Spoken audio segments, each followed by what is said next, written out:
Well, the job site that we prepped yesterday for this dig, it got dug, but the weather predictions weren't quite what we expected them to turn out to be, so we've got a hole that's sitting here open, getting rained on.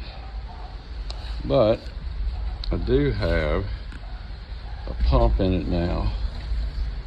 We're pumping down the property line there. We've got some cave-ins. Looks like they overdug that corner. Unfortunately, we don't have our downspout pipes ran out to keep that water from going in. So it is what it is.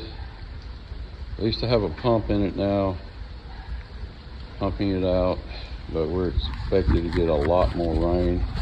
If it stops for a minute, I'll get these downspouts hooked up to eliminate some of the water anyway. So this is our new pool dig, AKA mud hole. Yep, we'll get past it.